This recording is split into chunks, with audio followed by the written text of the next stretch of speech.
بسم الله الرحمن الرحيم. اللهم صل وسلم وبارك على سيدنا محمد وعلى آله وصحبه وسلم. ازيكم يا حبايبنا في كل مكان؟ عاملين ايه؟ يا رب تكونوا دايما بألف خير.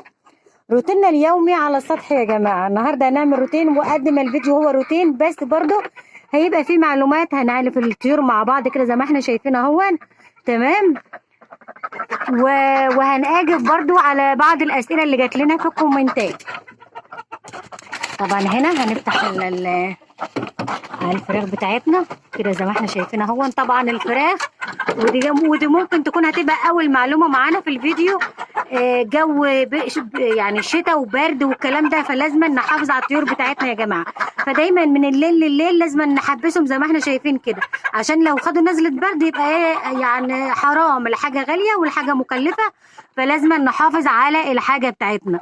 يعني من الليل لليل لازم نحبس الطيور بتاعتنا في مكان يكون مغلق وعليه باب او حاجه، عشان الطل وعشان البرد وعشان الشتاء وعشان الجو الصعب ده. تمام. احنا في الشتاء طبعا، فتربيه الشتاء بتبقى مختلفه تماما عن تربيه الصيف. هنألف الطيور مع بعضنا اهو زي ما احنا شايفين.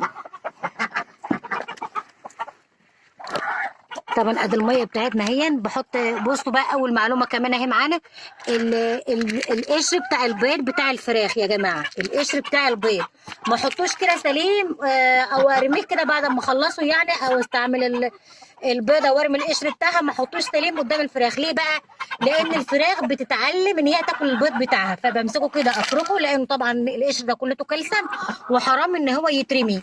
فبمسكه افركه كده واحطه في الميه. تمام. انا بعرف معاكم الطيور بتاعتنا اهو زي ما احنا شايفين.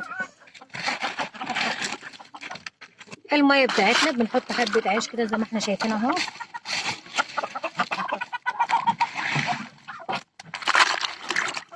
تعالى كده يا محمد، تعالى تعالى تعالى تعالى تعالى، ما تخافش، مش هجيبك في الكاميرا. تعالى يلا امسك بقى كده. تعالى لي بقى قدامي بقى هنا كده.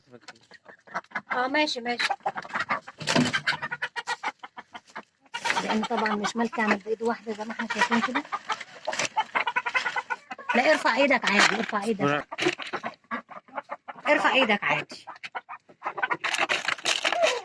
زي ما انتم شايفين كده. انا بحط العيش اهون، وبحط حبه ميه كده زي ما احنا شايفين. الخلطه دي بقى رجيع على رد على دش على حاجات من دي اهي. بصوا بقى الحاجه المهمه معانا الخضره يا جماعه. الخضره دي بسم الله ما شاء الله بتخلي الطيور بتاعتك في حته تانية، بتخلي الفراخ كمان تبيض اكتر. عنقود البيض بتاعها بسم الله ما شاء الله تبيض معاكي اكتر، تبيض معاكي اكتر كده زي ما احنا شايفين. هنقلب بقى كده.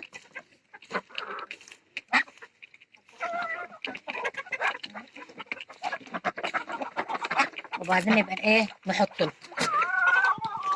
زي ما قلت لكم. الخلطه دي حلوه قوي قوي للبط بتاعك، للفراخ بتاعتك، الطيور الكبيره بتاعتك، للطيور الكبيره بتاعتك. طبعا الطيور الصغيره بتاعتي انا حطها في مكان تاني خالص غير المكان ده.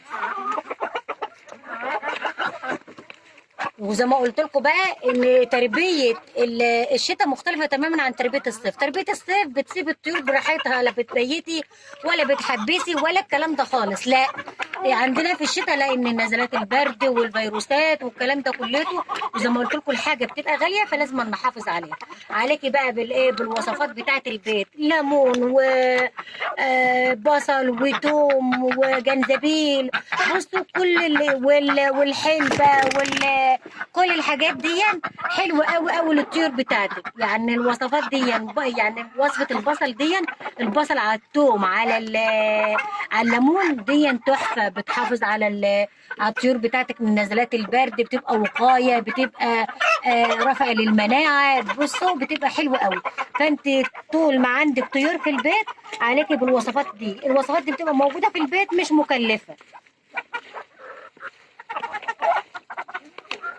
بصوا بقى بتبقى بالشكل ده كده. هنحط لهم اهو.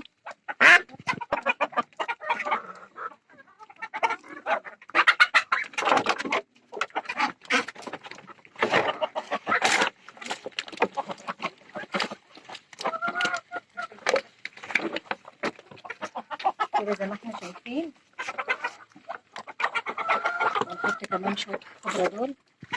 زي ما قلت لكم الخضره دي كمان حلوه ومغذيه وبتساعد على على العلف بتاعك. طبعا العلف غالي فبتساعد على العلف بتاعك.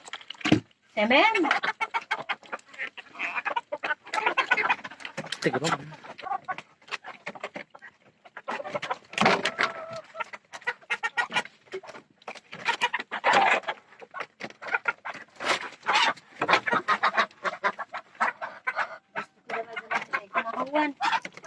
كده يعتبر ايه جزء كبير كبير.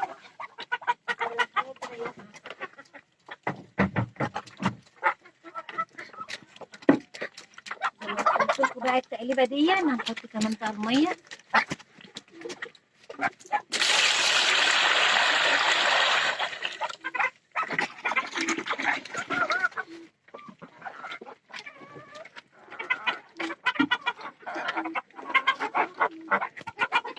هات يا محمد. شكرا يا حماد. اتفضل انزل انت.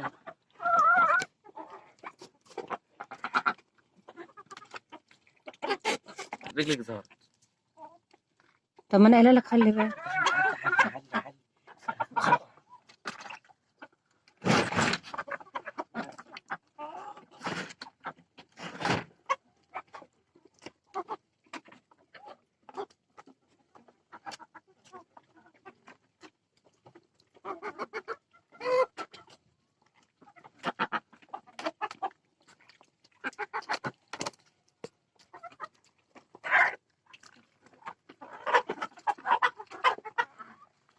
يبقى زي ما قلنا في الجو الشتاء لازم نهتم بالطيور بتاعتنا، لازم نعمل التحصينات، لازم نحط الخلطات اللي موجوده في البيت. يعني بصوا تهتموا بالطيور بتاعتكم عشان الطيور بتاعتكم تديكم كل ما بتهتمي، لان الطيور دي عايزه رعايه، عامله زي الطفل بالظبط.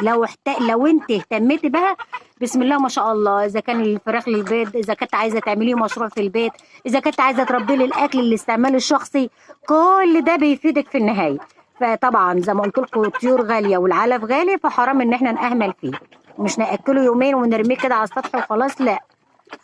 وزي ما قلت لكم هنا الطيور الكبيره بتاعتي بط وفراخ كله على بعضه هنا، لكن الطيور الصغيره طبعا ما ينفعش انها تتحط مع الطيور الكبيره دي.